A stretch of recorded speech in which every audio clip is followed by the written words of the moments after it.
garbage. The dumpster is full. The answer. I hope there's nobody in there. Look. Yeah, that's what we'll do.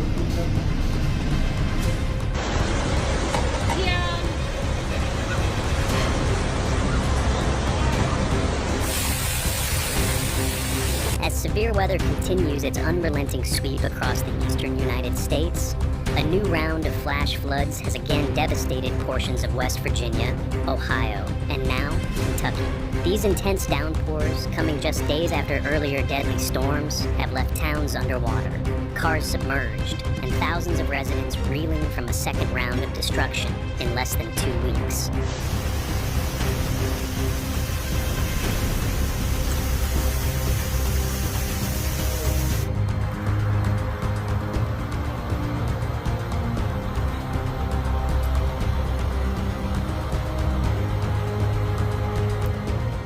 In northern West Virginia, the Wheeling area was once again overwhelmed late Thursday night.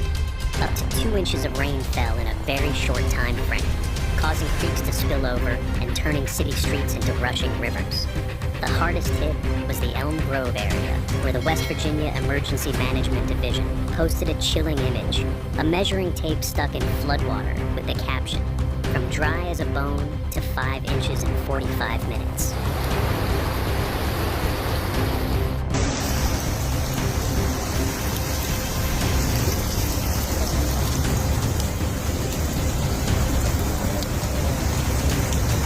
Yeah.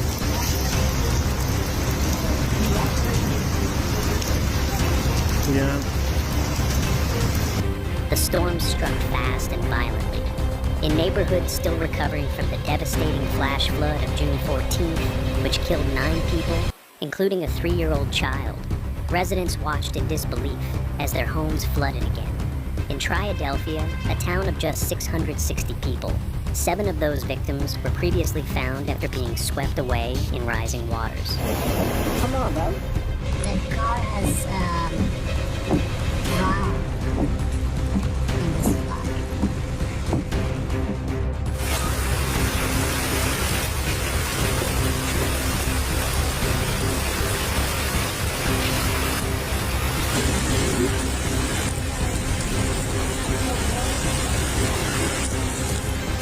The intense downpours overwhelmed drainage systems and inundated roadways, prompting emergency declarations and extensive rescue operations. Look.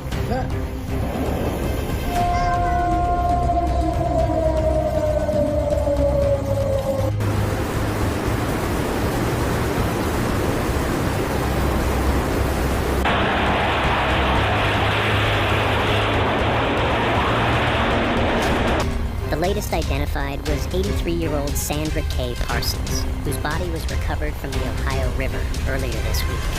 The June 14th flood, which dropped nearly 4 inches of rain in 40 minutes, caused millions in damage, destroyed roads, and required the rescue of dozens of residents.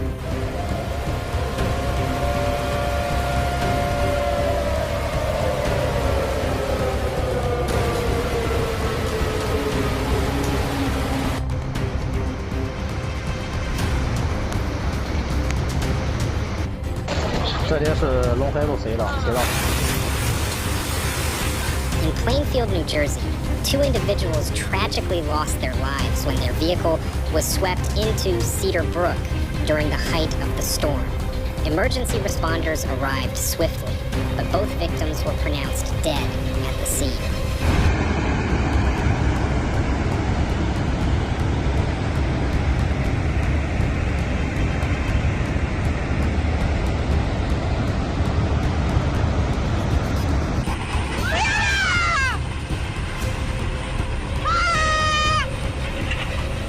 The community had only just begun to clean up when Thursday's storms arrived. Now, waterlogged homes and businesses face the brutal prospect of starting over again. It's still below the bridge. The beginning.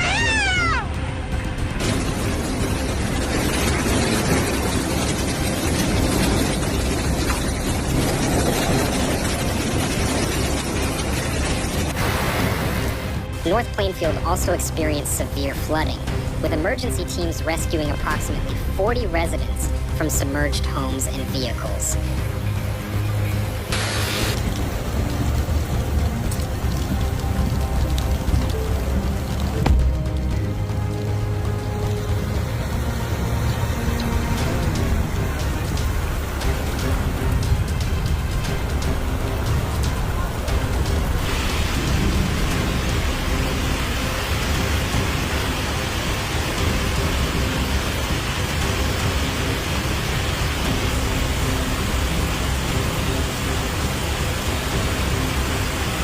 Prompting local authorities to close schools and public offices for the day, Governor Phil Murphy declared a state of emergency in New Jersey, urging residents to avoid unnecessary travel and stay indoors as recovery efforts commence.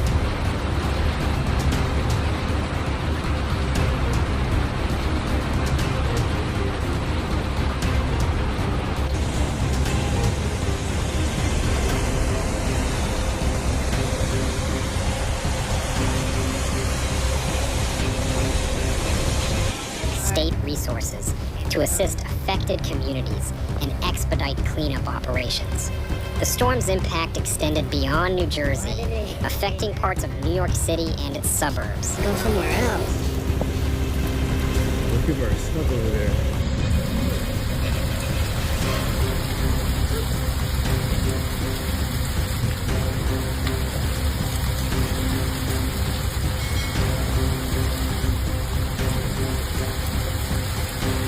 Bringing renewed disruption, rising water levels, and urgent emergency response across several districts. After a brief period of calmer weather earlier this month, continuous and intense rainfall over the past 48 hours has caused rivers to swell, drainage systems to back up, and streets to flood in both urban and rural areas.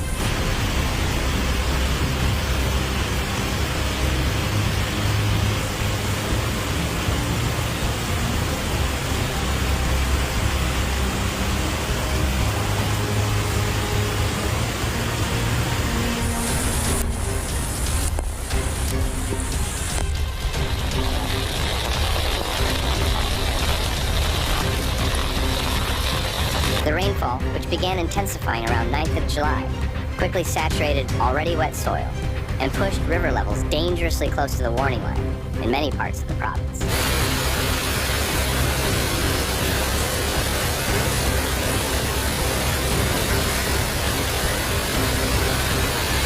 Major roadways in the region were also affected. Sections of the Cross Bronx Expressway and Sawmill River Parkway were temporarily closed due to flooding and debris.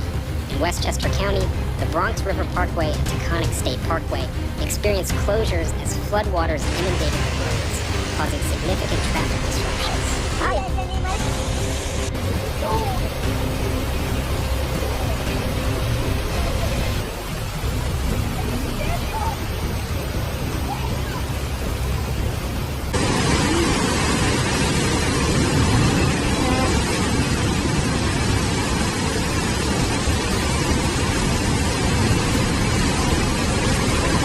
Across the Northeast, from northern New Jersey to parts of New York, Connecticut, and Pennsylvania.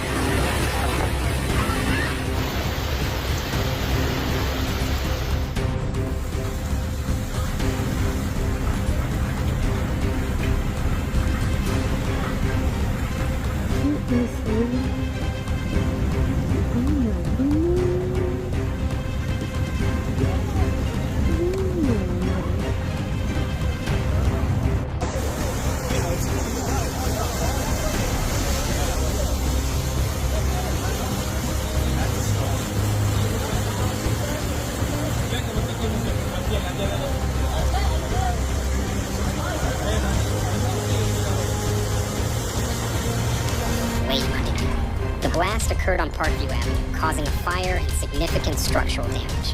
Fortunately, no injuries were reported, but the incident underscored the hazardous conditions resulting from the storm.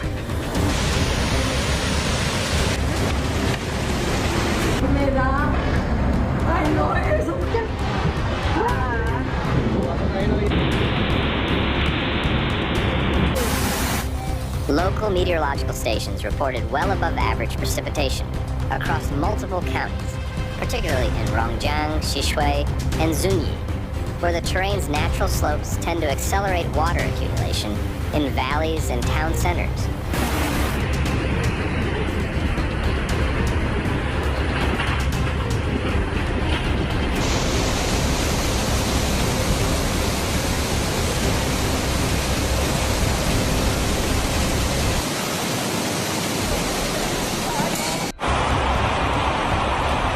Where a shopping mall became a symbol of the storm's intensity. Video clips showed rainwater gushing down indoor escalators, creating a torrent inside the building. Parking garages were flooded, and some residents returning to retrieve belongings found their vehicles completely submerged under brown floodwaters.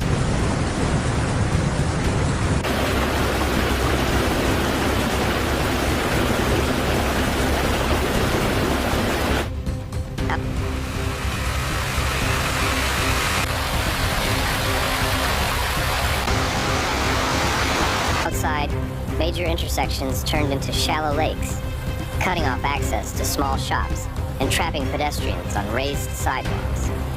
"I've lived here for over 20 years, said Mr. Lee, a small business owner in Rongjiang. "We get heavy rain every summer, but this time, it just kept coming. The drains couldn't keep up, and within a few hours, our whole street was underwater."